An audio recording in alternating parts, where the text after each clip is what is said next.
Good afternoon, ladies and gentlemen. Welcome back to APUS History Online with Mr. E. And today we're going to be reviewing just key points and key ways to write your DBQs. I know a lot of us are, even the ones who are writing DBQs, we can always do better. None of us are perfect yet, although some of you will be soon. Some of us still need help getting started off, and that's fine. I mean, the DBQ rubric has changed. It is 10 points instead of 7, so it's all new for a lot of people. Okay. Shout out to Juan and Paige talking on the chat in Microsoft Teams. Now, this video is also going to give you some tips on writing your DBQ, on taking your AP exams. So let's go to Microsoft Teams, okay? This is going to be like a step-by-step kind of guide. So your APUS history with me should look like this with my special icon. Click it. And this is the general tab, guys. Some of us were like, sir, what do you mean? What is the general tab? What are you talking about? This is it. And it has all of your assignments, right? Oh, yeah, look at that. Look at this funny meme. Look at that. Hilarious joke about Henry Clay. You can check that out. So look, I put some tips on taking the AP exam. So this is what College Board released. So let's take a look. Okay, so this is off College Board's website, guys. Your class notes are better than internet searches. That's true, but honestly, your class notes aren't digital, or they might. I mean, you could make them digital. That's gonna hurt. Collaborating with others. Oh, that's a big one. So working with someone else is not notes, guys. You can't copy responses from notes. Obviously, don't copy and paste. They will figure it out and you'll get a 0. It's not worth it. You can paraphrase and you can like put it in your own words.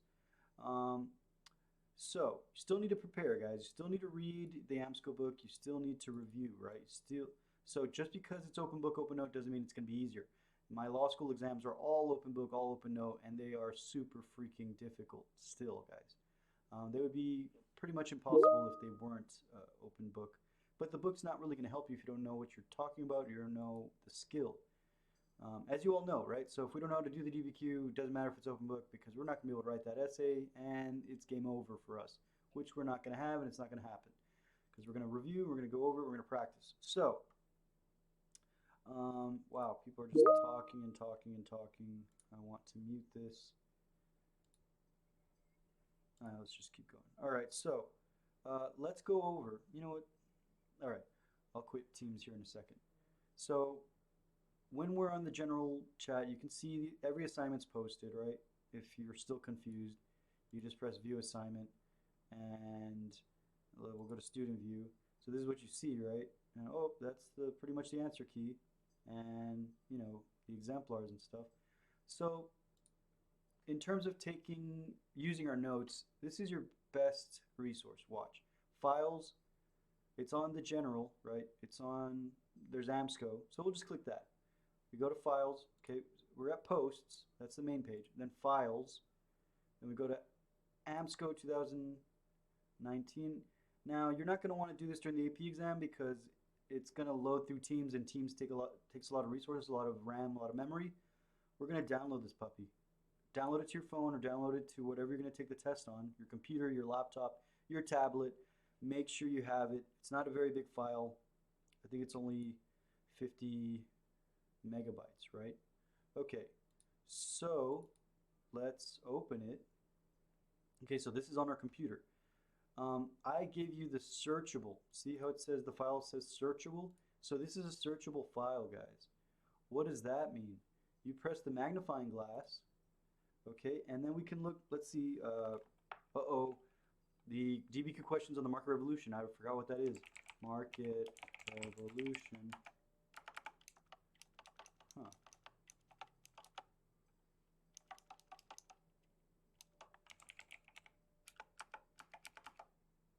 Well, I guess sometimes it's just better to do one word. Market economy. Okay, now we're in period 4. That's where we want to be. So you just keep pressing enter. Markets, markets, markets, market revolution. Finally. Okay, we got to market revolution. I guess it just didn't like, or maybe I spelled it wrong. Okay, so look, it found market revolution. Boom, market revolution. Okay, so it does find multiple words. So let's just do another one. Some of you were like, sir, what is mercantilism?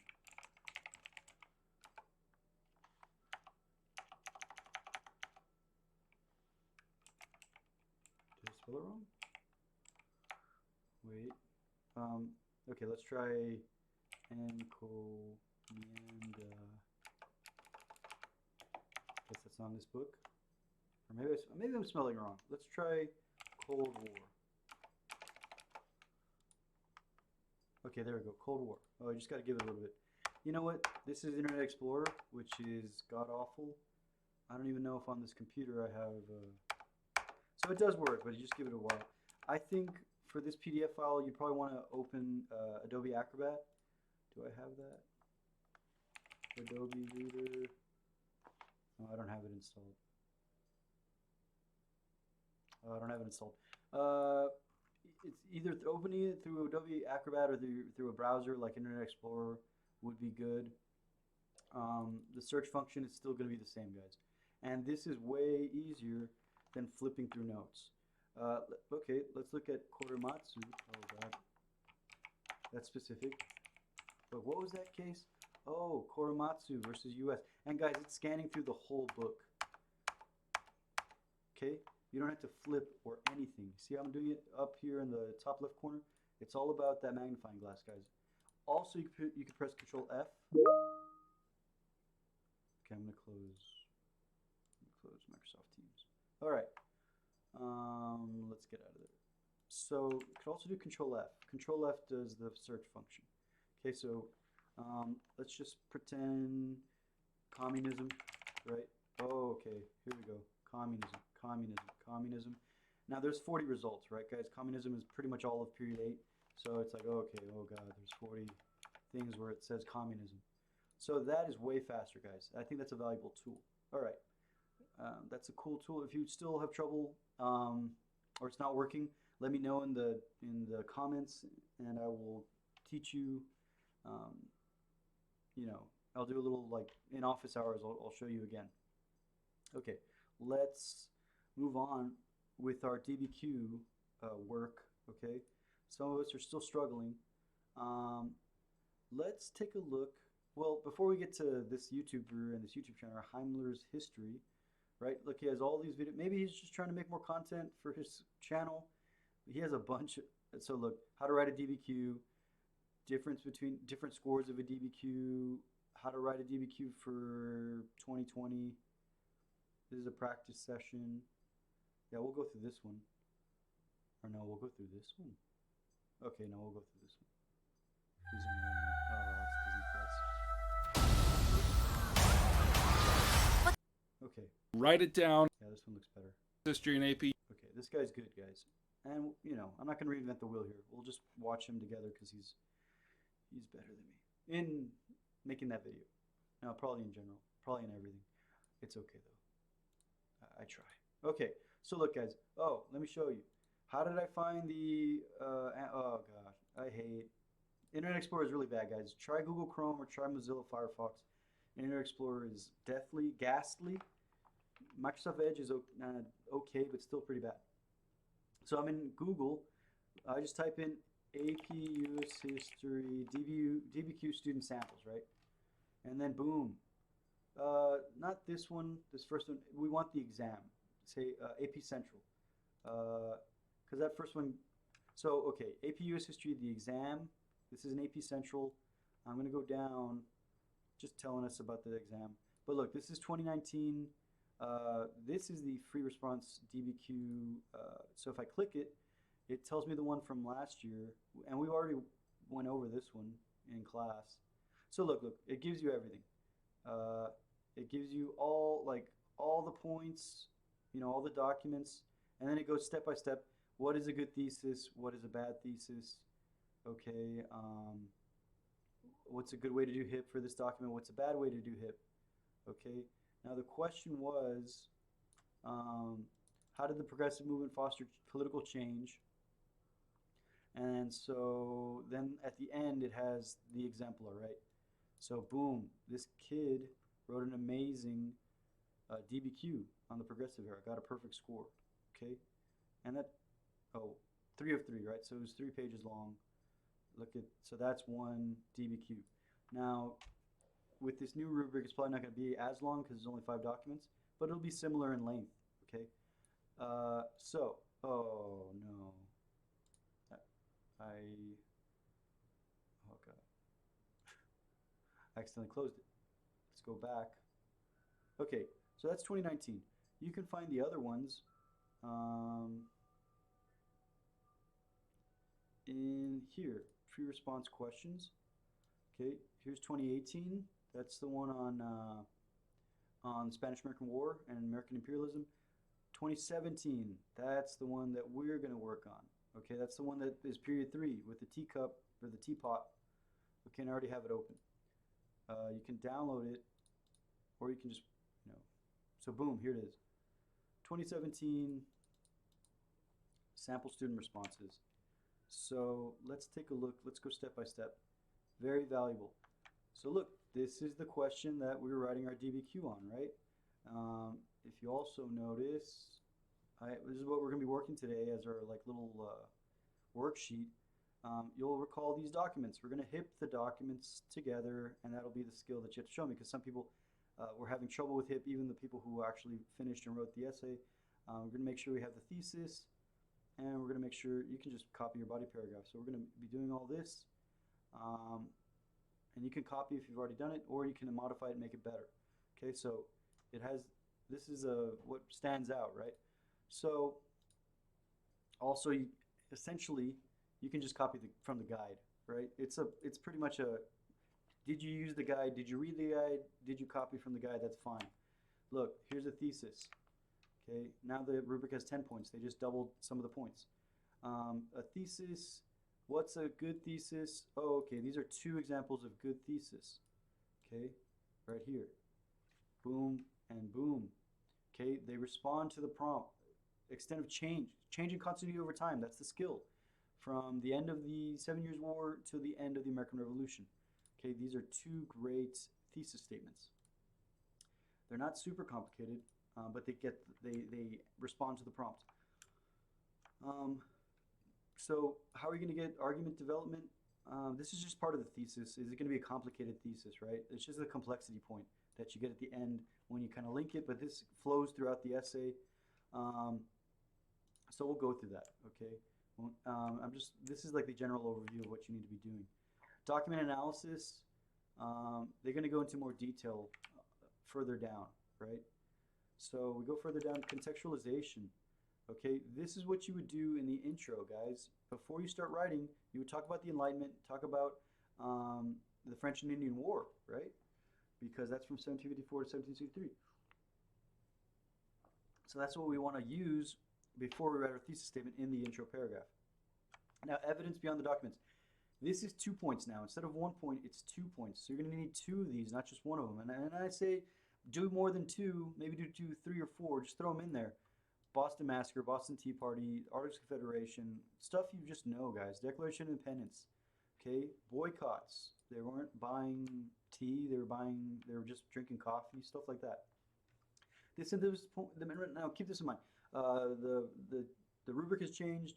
It's not called synthesis anymore. This was in 2017. They updated it in 2019. Now it's called the complexity point, but it's pretty much the same thing. In the conclusion, usually you're going to just talk about another period of time, like, oh, the American Revolution influenced the French Revolution, influenced the Haitian Revolution. The second American Revolution will pretty much be the Civil War, right? You could talk about the economic motivations for, mercantilism and the Navigation Acts and all that. The shift from capitalism to like free market capitalism, mercantilist capitalism to free market capitalism. You could talk about that stuff, and that would get you that complexity point.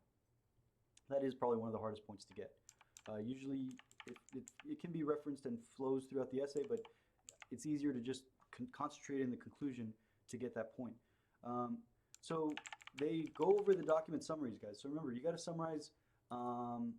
There's 5 documents in May, so you're gonna have to summarize. I would argue just summarize all of them, guys, because if you mess up at summarizing one of them, um, it could hurt you, right? Look, explain significance, point of view, purpose, context, or audience. This is HIP, guys.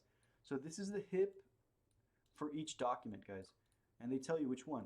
Purpose, context, intended audience, context, audience. This guide is perfect. It's showing you examples on how to HIP each document. Okay, and what would be good. So this is perfect. This is the perfect guide, answer guide. Okay, and they do HIP for every document. Now, do we have to do all the letters of HIP for each document? No, we don't. Remember, you do one letter for each document. I would argue, so you can get 2 points for HIP, guys. Either for 2 documents or 4 documents, I would argue do 5. Okay, so describe the documents in your own words. You're analyzing them, right? Don't quote them. A lot of you like to quote stuff, and it's just filler, guys. Don't quote it. Analyze it. Summarize it in your own words. Connect it to your thesis. How does this document support your thesis, or kind of go with the counter argument, but you know how to refute it? You know how to make the concession? Like, oh, well, this was a slave owner and blah, blah, blah. Like, I'm not saying slavery was good, but this is the way they thought, and that's why there was, you know, an intensifying debate over slavery. Things like that, things of that nature, right? Or this document shows that some Americans wanted to stay loyal to Britain. They were loyalists. So there was a debate over whether, you know, they should fight for revolution or not. The people that were loyalists were typically had nothing to gain from a revolution.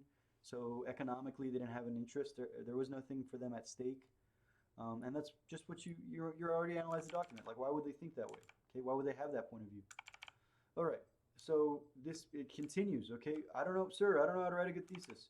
Well, this guide tells you, here is some examples of a perfect thesis, okay? They're not that crazy, okay? They respond to the prompt, okay? So, yeah, people went from blindly following the British rule of divine right, divine kings, to believing in natural rights, all right? From the Enlightenment, right? In the Enlightenment, you talked about before this in the contextualization. And then they give you the non-example, which is also equally as important. These are bad theses, guys. Okay, the thesis does not address the change in ideas in the focus of the prompt, right? So they're like, yeah, there was great change. They wanted independence, and they wanted to get that freedom, and they wanted to feel stronger. That doesn't really show why. Okay, you're supposed to answer why is this happening. Okay, what is, like, they don't even say what. They're like, they wanted freedom and they got the freedom and it was good, right? Some of us, I mean, we panic and we don't brainstorm. See, if you don't brainstorm, you could write this, all right? Because you're just in panic mode. You're just responding. You're not thinking, right? So we don't want just transactional work, guys. We want complex work, thought out work. Okay, so you have to brainstorm still. I know it's 45 minutes, but they cut down how many documents you have to use. So you still need to brainstorm, guys. I would say brainstorm for 2 to 3 minutes, getting the thesis, getting the contextualization, getting the outside evidence down. Okay, or else you're going to write a bad thesis like this. If you write a bad thesis, guys, you're not going to pass the AP exam. If you can't write a good thesis, your essay is not going to work. Okay, let's keep going down. Argument development, they just say, you know, link everything back to the thesis, guys. As you're analyzing the documents, you always have to link it back to the thesis. Oh yeah, there was change. There was great change, or there wasn't change. All right? You have to link it back. You have to link it back to your argument. Okay? Let's find the contextualization. Let's see. Where's contextualization? Contextualization. Beyond the evidence. Okay, yeah.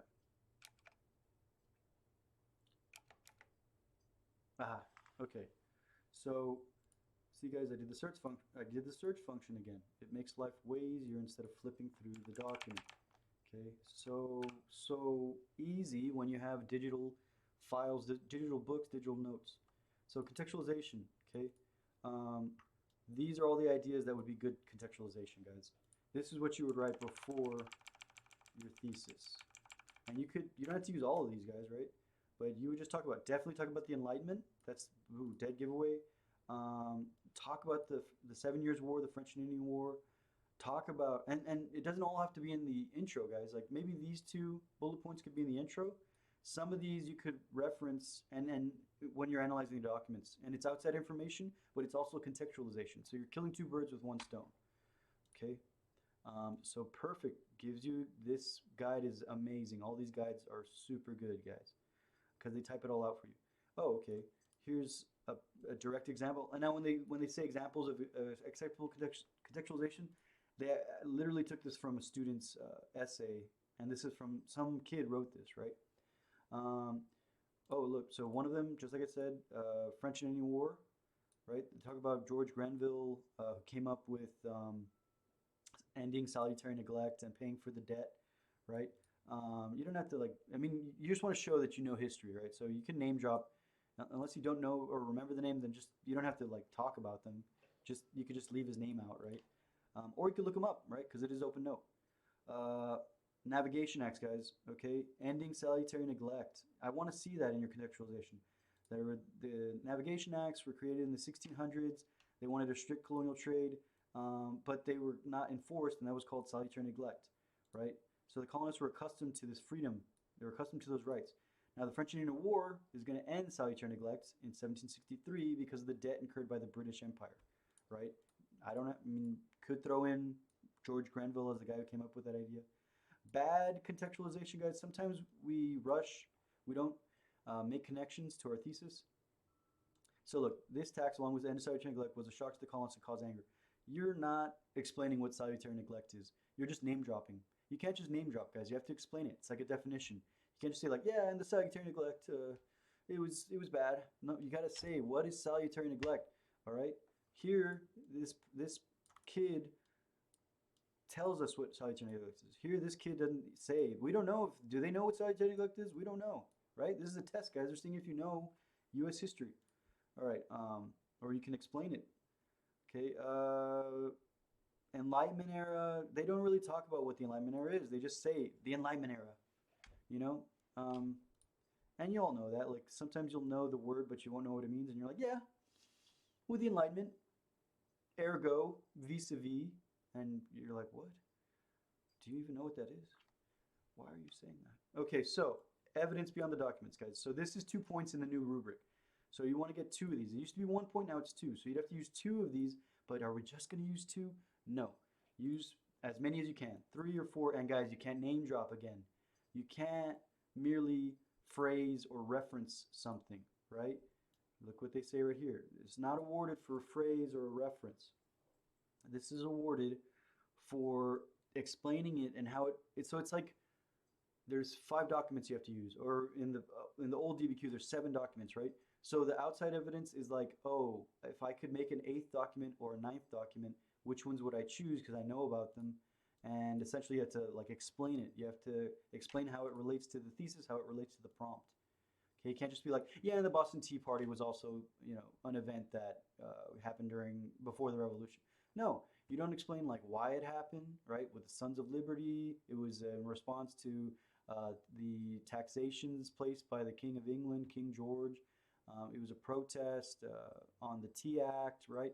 No, and it led to the Intolerable Acts and the closing of Boston Harbor. You have to explain all that stuff, guys, which exacerbated or increased the tension between the colonists and the British government, right? You have to explain it. You can't just name drop stuff, guys. So here are good pieces of outside evidence. Here they chose Thomas Paine's Common Sense. They chose the Enlightenment, and they're just explaining it, right? Here they're talking about the Olive Branch Petition. What was it? What happened? You know, some loyalists were trying to like get good with the king again. They're like, hey, dude, we messed up. We're sorry. Can you be chill and forgive us? You have to explain it, guys. You have to explain it. This is improper. So these guides are great, guys. It shows, okay. Oh, the Stamp Act. Oh, that's a good example. It's a tax on stamps in the United States. So it doesn't qualify or support an argument, guys. It doesn't relate to how did things change? How did the ideas of revolution change? The extent of change, right? Did they change or not change, or change a little bit or a lot? Doesn't really talk about that. It just says the Stamp Act was a tax on stamps. That's not good enough, guys. That's not good enough. Okay, what is it going to lead to? What? Oh, it's going to lead to the Stamp Act Congress. Stamp Act Congress. It's going to lead to the Stamp Act Congress, right? Okay. And then lastly, we get to synthesis, which is the complexity point. Okay. So it could be a different geographic location, or it could be a different era, different situation. Here, you know, if you talk about the French Revolution and America helping with the French, this is great complexity. Another example, talk about the Civil Wars. Like, okay, there's gonna be another American Revolution in 1860 called the Civil War, guys, where there's a link, right? Americans, the Confederates thought that they were being treated unfairly by the government, and they wanted a revolution where they broke away and made their own country, right? And the North in the Civil War was seen as like the dictators, the tyrants. The guy that killed Abraham Lincoln, John Wilkes Booth, was like Sic Semper Tyrannis, which is, you know, such is the fate of tyrants. So you can make that connection, guys, and bam, that gets you that. And this is in the conclusion, guys. This might be the last thing you write, right, in your essay, and that gets you a point. That gets you a point. So very good, guys. Very good. Now these are the non-examples, right? Like they don't work. So this guide is just beautiful. It just tells you what is a good example, what is not a good example, and it types it all out. Now then you can actually read the person's essay, and you can go word, you know, okay, this is their intro. All right, they do good contextualization with the French and Indian War.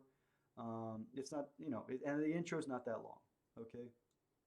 And so this is 1A, and oh man, pretty good essay, right? Pretty good essay. Let's go, and then at the end, guys, it types it out like why they got the points. So the score was a 7 out of 7. The first essay is always the best one. Then they do like a so-so essay, a middle one, but they still pass. And then they do a horrible essay where the person didn't pass. That's the non-example, right? So they tell you, okay, they got this point here because when they said this, they got that point there when they said this, okay?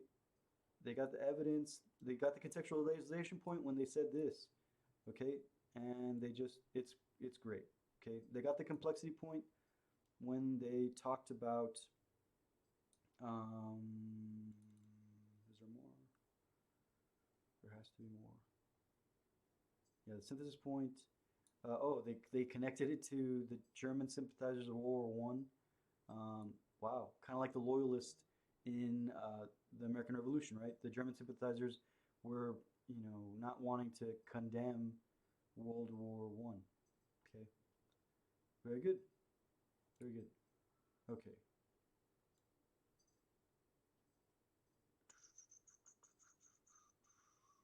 Okay.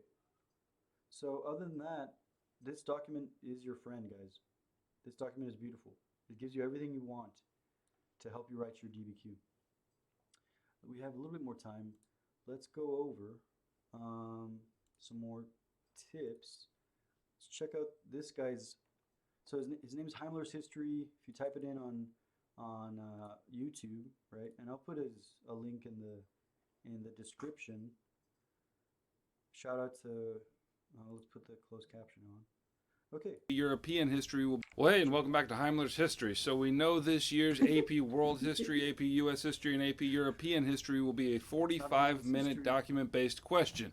And however you feel about that, that's irrelevant. It's actually happening. So if you need to go have yourself a proper cry over it, then pause this, go do it, and then come right on back. Regardless, in this video, I'm going to walk you through the scoring rubric point by point because they've changed it for 2020 just for this year and this year only. They've changed it, and you need to know exactly how they're going to be assessing your essay when you turn it in. So if you're ready to have your brain cows milked, I'm ready. Let's get to it. All right, now this video is just a walkthrough of the rubric. I'm going to show you what the points are, how you would earn them, and what you would do to not earn them. But in the next couple of weeks, I'm actually going to be publishing videos on all the AP histories to show you exactly what it would look like to write these DBQs. I'm going to do it for World, I'm going to do it for US, I'm going to do it for Europe. In those videos, you're actually going to see real examples as I walk you through them of what earning those points would actually look like. So don't forget to subscribe so you do not miss those. Okay, let's go on to the 2020 DBQ rubric. All right, first let's talk about the exam itself. When you open your exam, you'll have 45 minutes to read your documents and write your essay, and then there will be a 5-minute window for you to submit your answer.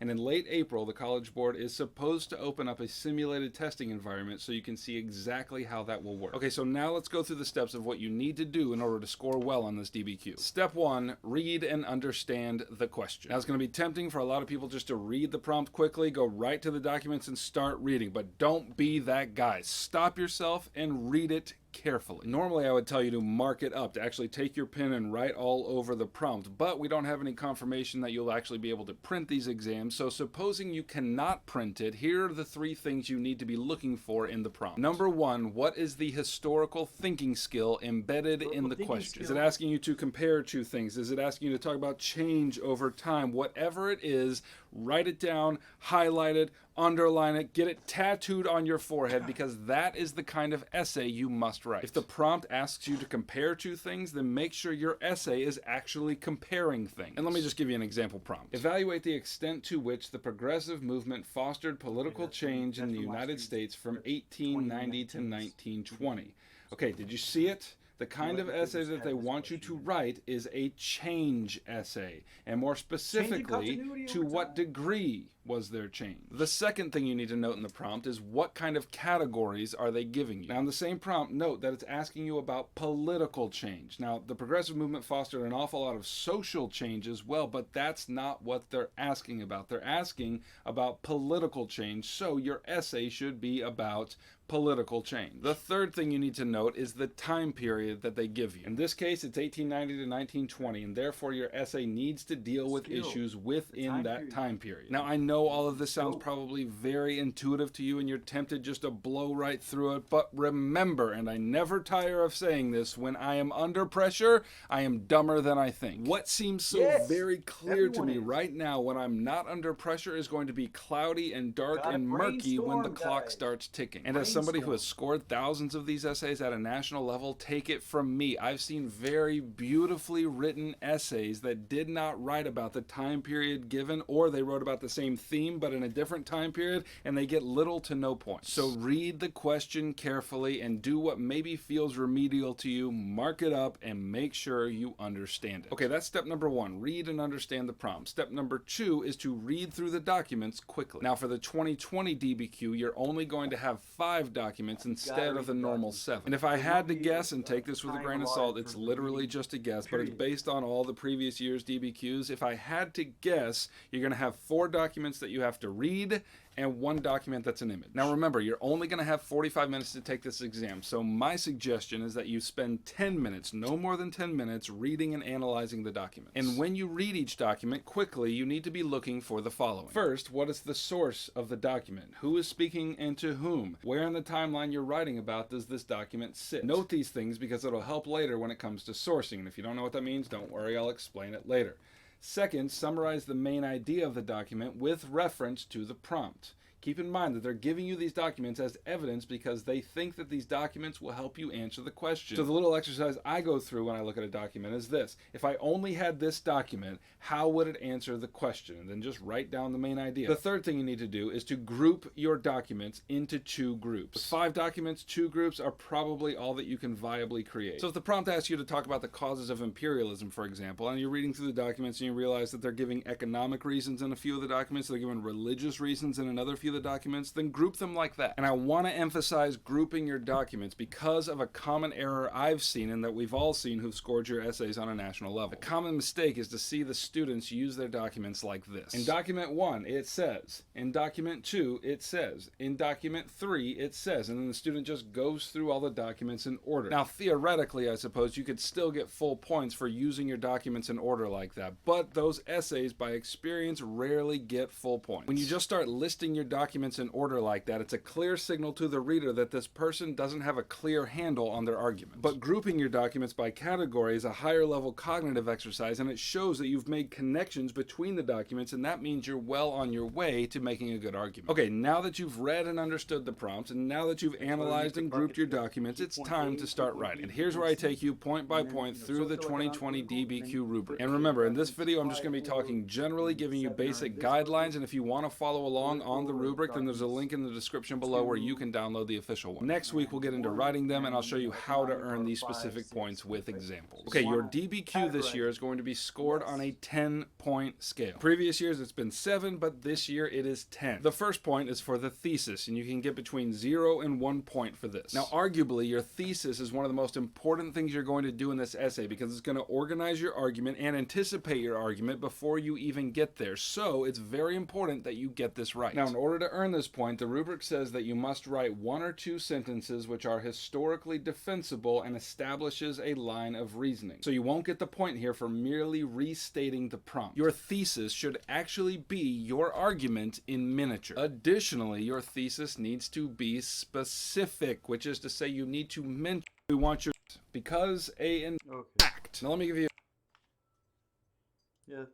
so this is the John Irish thesis formula. The formula for doing this, and then I'll show you an example of a thesis that would earn the point. The formula comes from the venerable John Irish, and here it is. Although X, because A and B, therefore Y. Now in this case, X is the counter argument, A and B represent the evidence that you'll be using by name, and Y is your argument. Now, the reason why there's a placeholder for a counter argument is because it'll set you up nicely for complexity later on. Now, let me give you an example of a thesis that would earn this point. Here's the prompt from the 2019 AP World History DBQ. Evaluate the extent to which the Portuguese transformed maritime trade in the Indian Ocean in the 16th century. And now here's a thesis that would earn the point. Although the arrival of the Portuguese was a very important change in Indian Ocean maritime trade in the 16th century, that's your X, your counter argument, because the Portuguese never extended their control beyond a few ports, that's A evidence, and had to compete with Indian merchants in regional states such as the Ottoman Empire, that's your B evidence,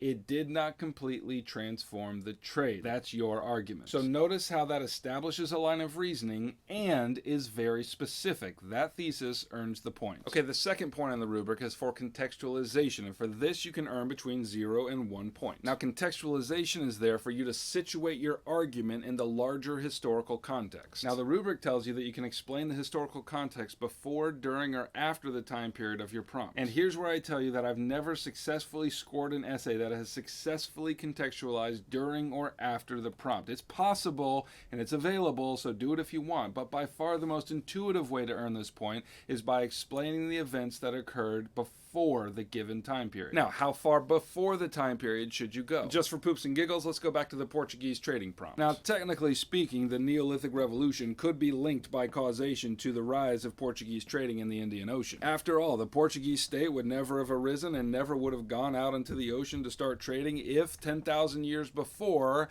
people hadn't started learning to farm. But that's not the kind of context we're talking about here. You need to look at the immediate context and then go from there.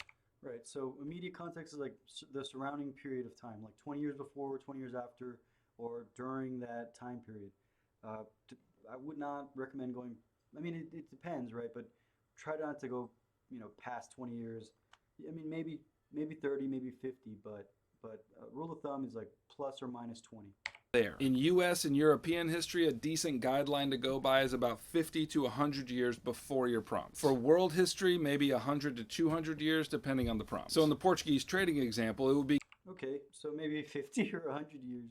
Good to know what was going on in the Indian Ocean trade before the Portuguese showed up. It'd also be a good idea to talk about specific maritime technology that was developed during that period that enabled the Portuguese to go get involved in the Indian Ocean trade. So here's the secret of contextualization. Those two pieces of evidence that I just mentioned, not only did they happen before the prompt, they are also related to the prompt. Your contextualization, 3 to 4 sentences, your contextualization needs to relate to the prompt. So, technically speaking, the Crusades happened before the Portuguese got involved in Indian Ocean trade, but it's not really that relevant. So my advice is to name 2 to 3 specific vocabulary words. These are specific things that occurred before the time period of the prompt, and then use 2 to 3 sentences, maybe even 4, defining what those words mean and showing how they set the stage for your argument. argument. And that second part is crucial. You have to draw the connection between the context and your argument. So the thesis and the contextualization points, those have not changed for this year. But now we get to the evidence section, and here's where some changes have occurred. In this section, you can earn a total of 5 points. And as I mentioned before, you're going to have 5 documents to work with. I'm going to show you how the points break down first, and then I'm going to show you examples of how to earn those points. So 1 point is awarded for successfully describing the contents of 2 documents.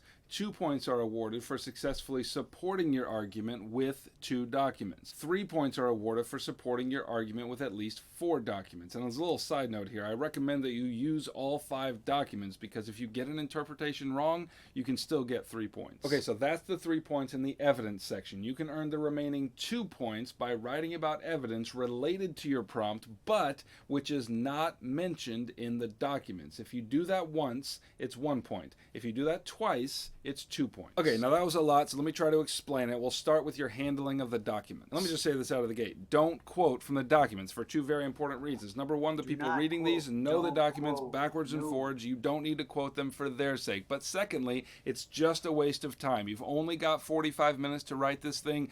Writing down quotes from the documents is a waste of that time. Now, I said earlier that there was a difference in the amount of points you can earn based on whether you describe the documents or whether you argued with the documents. And this distinction is very hard for a lot of kids to understand. And so I'm going to try to explain it to you with an example from outside of DBQ land, and hopefully it'll click. Suppose you wake up one day with a fever and your parents say that you have to stay home and go to the doctor as well. And then further suppose that you have a major test that day that you're going to miss in school. So you go to the doctor, you miss your test, and when you pull up your grades later in the afternoon, you see that your teacher entered a 0 for that test, and now you are very much failing your class. So the next day you return to school and you have an argument to make, and that argument is this: I should be able to take that exam and replace that 0 in the grade book. And if that's all you say, maybe your teacher will say no. So now you have to go one step further. So you hand your teacher a note from your doctor and you say, look, I was at the doctor, I was being tested for the flu, it was positive, and that's why I couldn't take the test. Now if you tested positive for the flu, you shouldn't be at school the next day anyway, but it's just an example. Okay, now at that point, all you've done is you've made your argument and you've described your evidence. And at this point, your teacher remains unconvinced because the argument and the evidence are not yet connected. So you go one step further to argue with your evidence to say, look, it says right there in that document that I was sick and contagious. Therefore, here comes the argument, it was not socially responsible for me to be here while I was contagious and potentially get other classmates infected. Therefore, I should be allowed to retake the test. Okay, now that is a coherent argument that is supported by evidence. So to me, the key to getting these points really comes down to 2 things. First is the grouping of documents, which I already talked about, and second is creating topic sentences for your body paragraph. So suppose I groups documents 1, 3, and 5, for example, as the economic documents. In order to use these in support of an argument, I'd start by writing a topic sentence for the paragraph that explained why the economics was the cause of such and such. And then within the paragraph, I'd use my documents to demonstrate why that is true. Okay, that's earning points with the documents. The next part of the evidence section is for 2 points, and it's for evidence beyond the documents. Okay, to earn these points, you need to connect a specific piece of evidence to the argument of your prompt. Additionally, it cannot be something that's already mentioned in the document. So this requires you to name a piece of evidence, explain what it is, and then connect it to your argument. So 3 things: name it,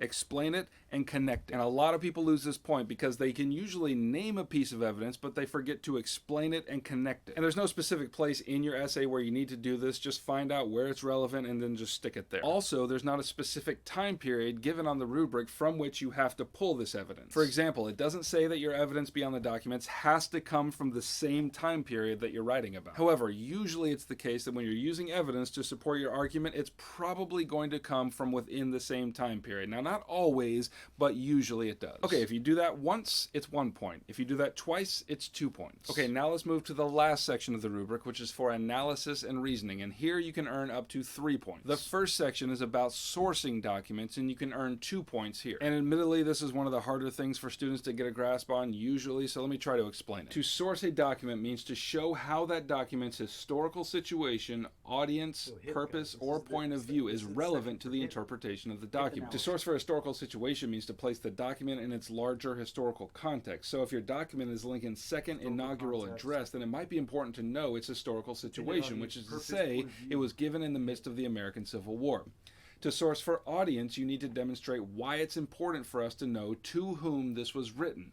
A personal letter might say something much different about a person than a political stump speech, and the difference comes down to audience. To source for purpose, you need to explain what a document was intended to do, not what it says, but what it did.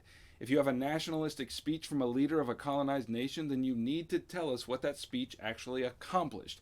Did the people rise up and demand independence because of this? To source for point of view, you need to answer the question, why does he or she say what he or she says in the way that he or she says it? And a special sauce of point of view analysis comes from the end of that question, in the way that he or she says it. Now, that's not the only way to get point of view, but that is one of the most significant. Now, listen to this carefully because people get confused on this. You only have to use one of those 4 sourcing skills for each document you're going to source. So, for example, if you're going to source this document right here, you don't have to go through HAPP on that document. You just have to choose one of them that makes the most sense out of that document. Now, if you successfully source one document, that's 1 point. If you successfully source 2 documents, that's 2 points. And my advice is to try to source at least 3 so you have some buffer in case you get one of them wrong. And the final part of the rubric for this section is the most difficult to achieve, and it's called complexity. And for this, you can earn between 0 and 1 point. Now let me just level with you, let me just be honest with you.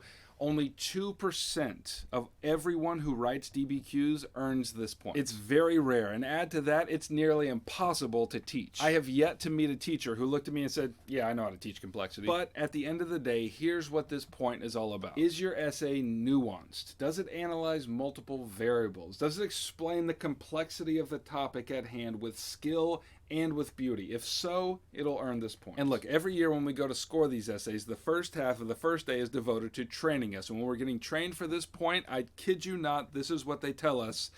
You'll know it when you see it. I wish I could describe it better than that, but I can't. But if there's somebody watching this who knows how to reliably teach this point, then leave it in the comments below so that we can all learn from it. My advice for this point is basically this. If you've been getting 6 out of 7 on your DBQs all year and the 1 point you're missing is the complexity point, then you should maybe go to your teacher and try to figure out, how do I get this point? But if not, then don't worry about it. Okay, that was the rubric. Now don't click away yet because I want to tell you how I'm going to help you with these moving forward. I know it was a lot to digest and it's actually very difficult, but it becomes a lot clearer as you begin to practice. Yes, you did a great job, guys.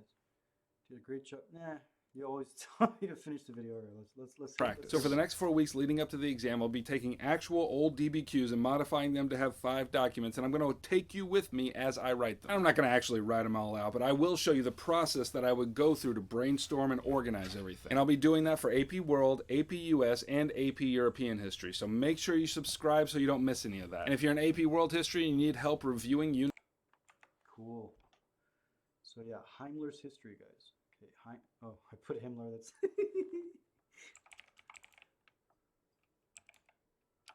You just search him up and boom, you get... Ooh, watch him write it a year ago. You know. Now the time has come! There's no place to run! English history. Now So this is a good one. I mean, I would want you to see this one. Okay, we'll probably see that one on a later date. This guy's great. Thank you, Mr. Heimler. All right. Remember, guys, these writing guides are your friend. Make sure you use it. You're going to have to use this guide in order to do today's assignment, just to go back and do the DBQ bit by bit. Not write it, but just do the analysis. But you can get it all from this guide, guys. You can get it all from this guide. Okay? And here is what we're doing today. So, hipping this document, this has hip, right? Wait, where'd it go? Oh. So hip is right here, right? If we go down, where is hip? Go down. Okay. So there's context, right? But hip,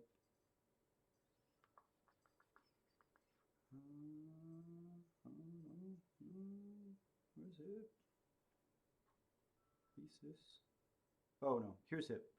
See, here's hip. Document for, look, they do it for document. Oh no, that's the thesis. But hip is right here. Here's hip. Hip, hip, hip, hip, hip, hip. Good. So this has it all, guys. Okay, this has it all. Okay, so we're doing HIP for the documents. Then you go over the thesis and you go over the contextualization, which is all in the guide. I just want to be sure you can use the guide. All right, great, guys. We're doing that. I literally gave you all the answers. Good job.